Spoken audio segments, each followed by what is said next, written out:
Bom dia, amados irmãos. Deus abençoe sua vida. Mais um dia de bênção na presença do Senhor. Mais um dia de vida, de paz. Eu quero louvar a Deus por estarmos aqui juntos, né? Ouvindo a palavra do Senhor, podendo meditar na sua palavra. É um privilégio para todos nós, né? Eu quero meditar com vocês nesta manhã sobre o circuito da bênção, ou o círculo da bênção, né? O que eu quero dizer com isso, né? Algumas vezes a gente vai viajar e encontramos nas viagens, alguns locais onde a gente vai passando e ali, por exemplo, em São Roque tem o circuito do vinho, né?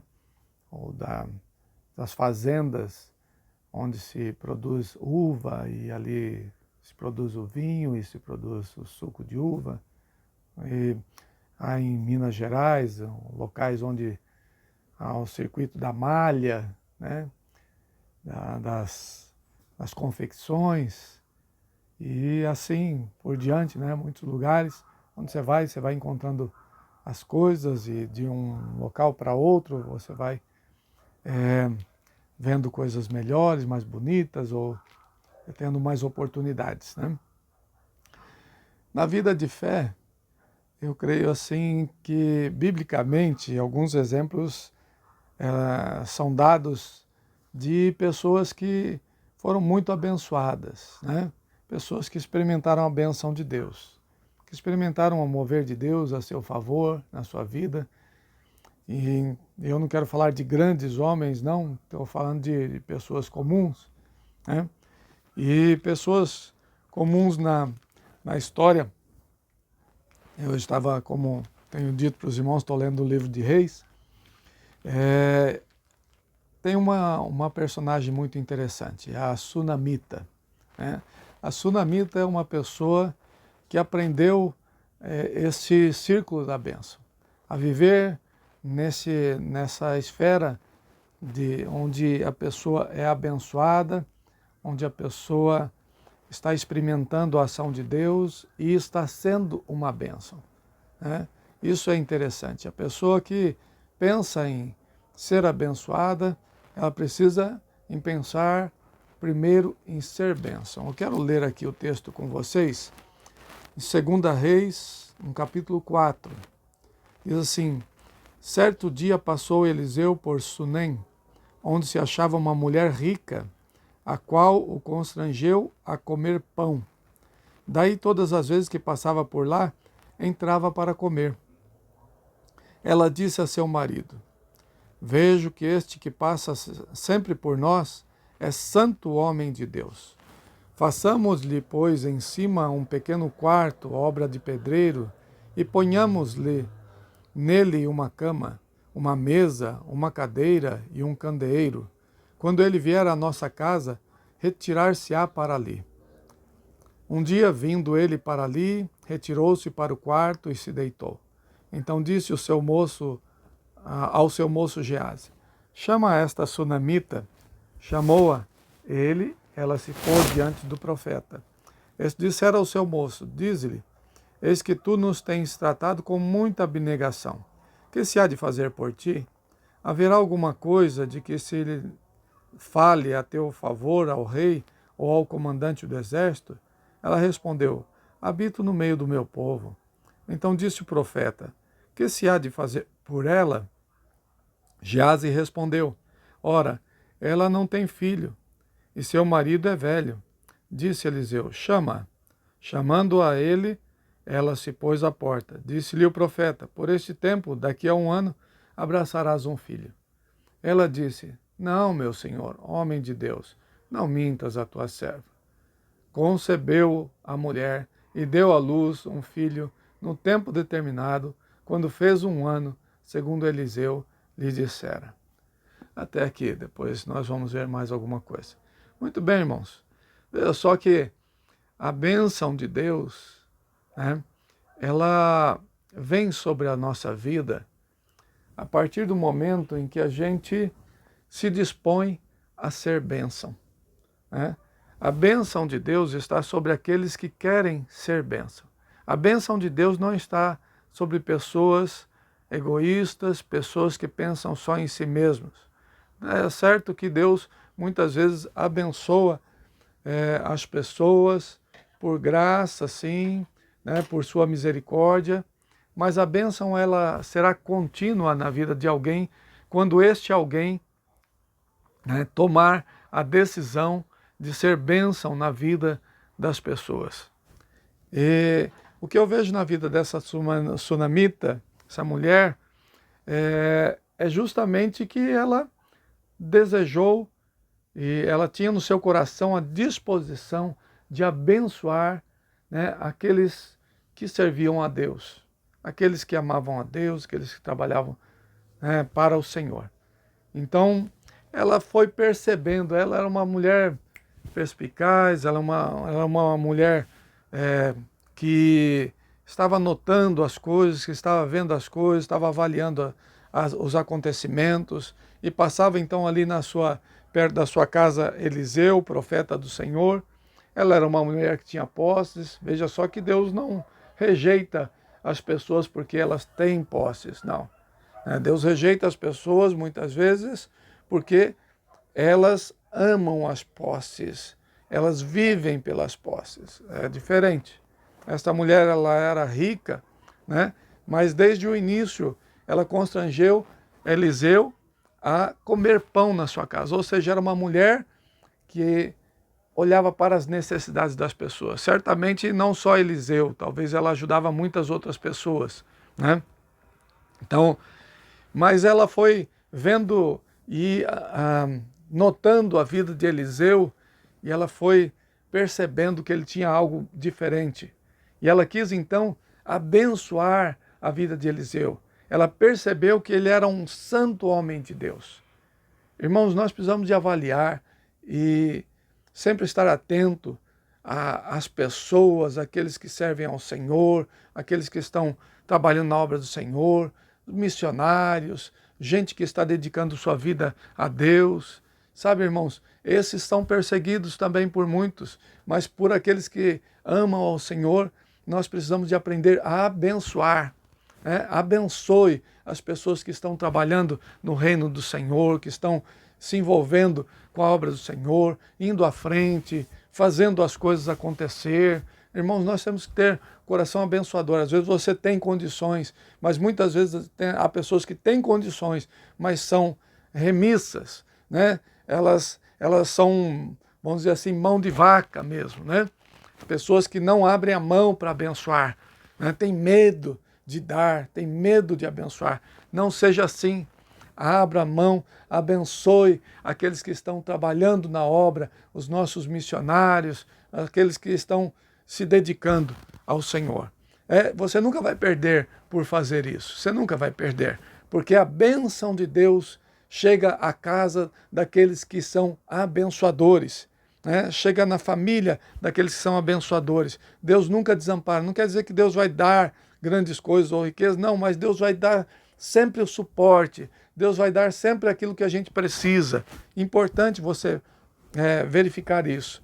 E aí ela diz para o seu marido, olha, ela começa a crescer na bênção, ela não retém a bênção. Ela diz, façamos-lhe, pois, em cima um pequeno quarto, obra de pedreiro, e ponhamos-lhe nele uma cama, uma mesa, uma cadeira e um candeeiro. Quando ele vier à nossa casa, retirar-se-á para ali.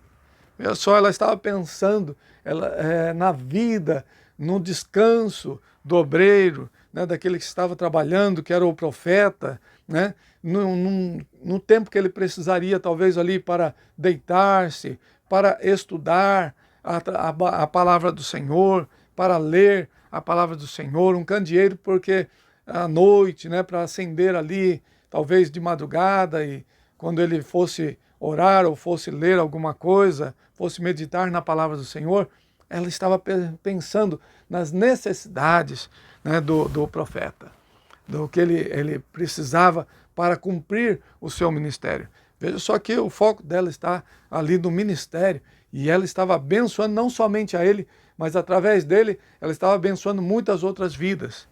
Olha, irmãos, é muito legal essa atitude, muito bonita a atitude da sunamita. Ela foi uma pessoa hospitaleira, ela tinha o dom da hospitalidade, né?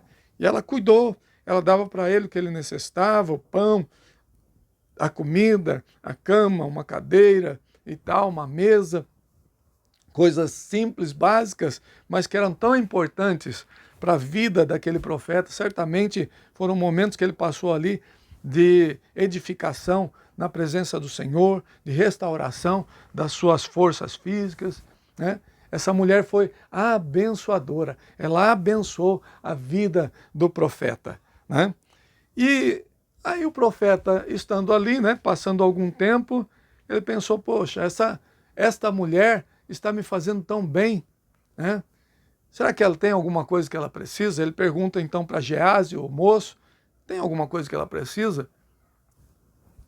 E Geazi então diz para ele, olha, chamou, foi falar com ela, ela disse, não tem nada. Aí Geazi diz para ele, olha, ela não tem filhos. Então o profeta chama aquela mulher e, chamando ele, ela se pôs à porta e disse-lhe o profeta, por este tempo, daqui a 1 ano, abraçarás um filho. Ele dá uma palavra profética para ela mesmo não crê. Ela não era aquela mulher assim cheia de fé e tal, mas ela tinha um dom de abençoar, de ser hospitaleira, e ela usou esse dom de uma maneira maravilhosa, né, para com o profeta. E então ela, agora, depois de ela abençoar o profeta, ela começa a ser abençoada, né? E ela concebe um filho, dá à luz um filho. Tremendo isso.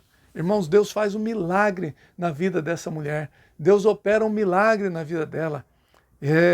Ela era estéril, né? Talvez aí, já avançada em dias, mas Deus não se limita por isso, né? Como ela abençoava o reino de Deus, Deus a abençoou. Olha, irmão, irmã, né? Creia no Senhor, faça aquilo que você tem que fazer, porque Deus vai abençoar a sua vida. Não sei de que maneira, o que você precisa, o que você quer, mas eu quero abençoar a sua vida. Se você precisa, se você está buscando ter uma criança, um bebê, Deus abençoe sua vida, mas seja abençoador, né? E tenha esta criança, tenha esse bebê ou este filho para a glória de Deus. Receba a palavra do Senhor sobre sua vida, em nome de Jesus.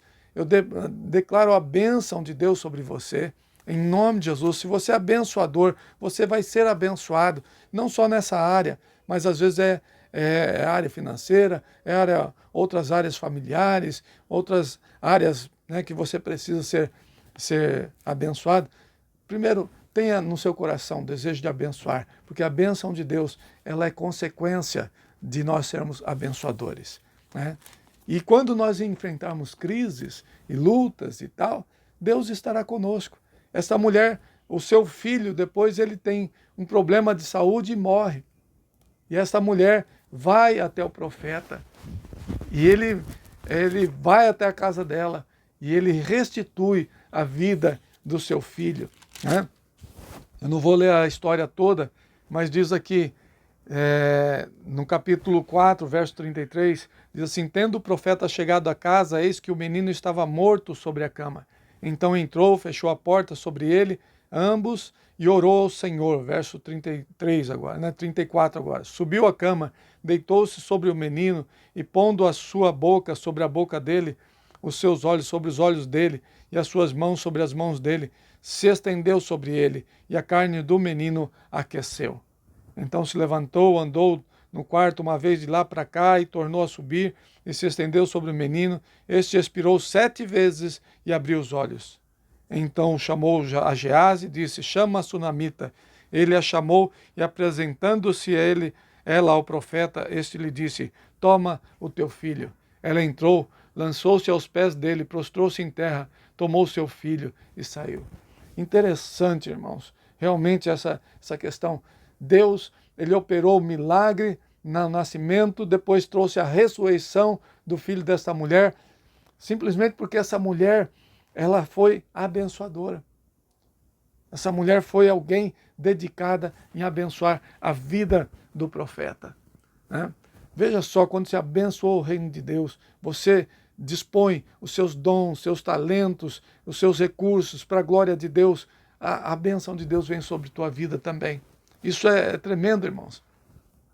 E esta mulher, um dia, tem esse problema sério, né, com seu filho, mas o impossível Deus já tinha feito na vida dela. E Deus fez novamente o impossível na vida dela. E ela tem recobrado o seu filho para si, né, com a graça de Deus, um milagrão tremendo de Deus.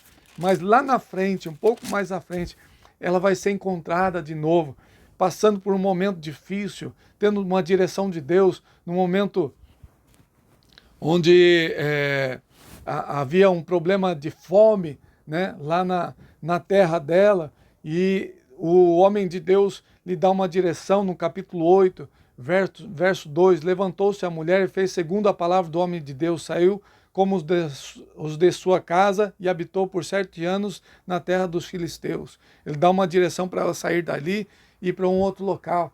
E enquanto ela vai, irmãos, o que acontece? Ela vai para essa terra e pessoas tomam conta, então, do local onde ela está, tomam aquela terra, fica para o governo, talvez, e ali eles plantam, e depois de 7 anos ela volta. E quando ela volta, Deus está no controle de todas as coisas, irmãos. E Geazi está ali falando com o rei sobre a vida dela, e ela, de repente, ela aparece naquele momento, e Geazi diz, olha, eis aí a mulher. Diz aqui no verso 5 do capítulo 8, contava ele ao rei como Eliseu restaurara a vida de um morto, quando a mulher cujo filho ele havia restaurado a vida, clamou ao rei pela sua casa e pelas suas terras. Então disse Geazi, ó rei meu senhor, esta é a mulher, e este o seu filho, a quem Eliseu restaurou a vida. Interrogou o rei a mulher, e ela lhe contou tudo. Então o rei lhe deu um oficial, dizendo, faze restituir-se-lhe tudo quanto era seu, e todas as rendas do campo, desde o dia em que deixou a terra até agora. Veja só, olha, aqui termina um relato sobre a vida dessa mulher. Mas é interessante, irmãos, que Deus não a abandonou em momento algum. E ela teve restaurada toda a sua renda durante aqueles anos todos, né, que ela deveria ter plantado, colhido, vendido no seu campo. Tudo aquilo ela não fez, mas Deus restaurou a ela, restituiu a ela tudo o que ela precisava. Que coisa tremenda, irmãos, essa história. Deus vai fazendo milagres na vida de quem é abençoador. A Bíblia diz lá, o Senhor diz a Abraão, sai da tua terra, da tua parentela, e sê tu uma bênção. Abençoarei os que te abençoarem, amaldiçoarei os que te amaldiçoarem. Veja só, Deus estaria com ele, mas ele tinha que ser uma bênção. Irmãos, o segredo de ser abençoado é sermos uma bênção. Quando a gente resolve no nosso coração abençoar, não reter, a bênção de Deus chega sobre nós, a bênção de Deus vai estar sobre tua vida, a graça de Deus vai estar sobre tua vida. Você sendo um instrumento de Deus para a obra de Deus, você vai ser abençoado. Isso é muito importante, irmão. Aprenda, o segredo de ser abençoado é você ser bênção, é você ter um coração abençoador. Então esse é o círculo da bênção. Quando eu desejo, eu quero abençoar o reino de Deus, dedicar as coisas, dedicar minha vida, dedicar os meus bens para a glória de Deus, as outras coisas virão naturalmente. Deus vai cuidar da minha vida, Deus vai estar comigo no tempo da escassez, no tempo das situações difíceis, das crises, das perdas. Deus vai estar operando na minha vida e trazendo a graça e a bênção dele sobre nós. Então, meu irmão, viva debaixo disso. Viva debaixo da presença de Deus e deixe Deus usar a sua vida para a glória dele. Seja bondoso, seja generoso, seja abençoador. Em nome de Jesus, fique na paz do Senhor. Nós vamos orar. Senhor Jesus, Nós colocamos nas tuas mãos, ó Pai, a nossa vida, que o Senhor use a nossa vida para a tua glória. Ó Deus amado, Senhor, nós queremos ser como a sunamita, Senhor Deus. Ter o coração aberto, abençoador, dadivoso, Senhor Deus, atento àqueles que estão trabalhando na obra, aqueles que estão dedicando suas vidas na obra do Senhor, abençoando, Senhor Deus, os missionários, abençoando, Senhor Deus, aqueles que estão dedicando os seus dias a abençoar outras vidas, Senhor Deus, a levar o teu evangelho, Senhor, a todos que estão, ó Deus, dedicando sua vida para a glória do teu nome. Que o Senhor esteja abençoando-nos, Senhor Deus, e dando-nos um coração aberto, Senhor, para levar realmente a bênção do Senhor sobre outras vidas.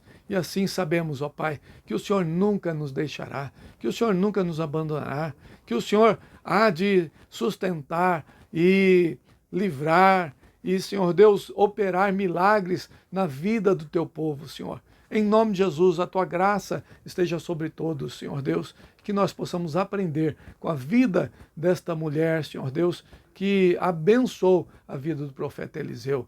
E assim, ó Deus, da mesma forma, ela foi abençoada por ti, Senhor. Nós te louvamos, em nome de Jesus, por aprendermos este segredo, este princípio tão importante da tua palavra. Nós te louvamos em nome de Jesus. Amém. Amém. Deus te abençoe e te guarde. Fique na paz do Senhor e amém. Em nome de Jesus, Deus te abençoe.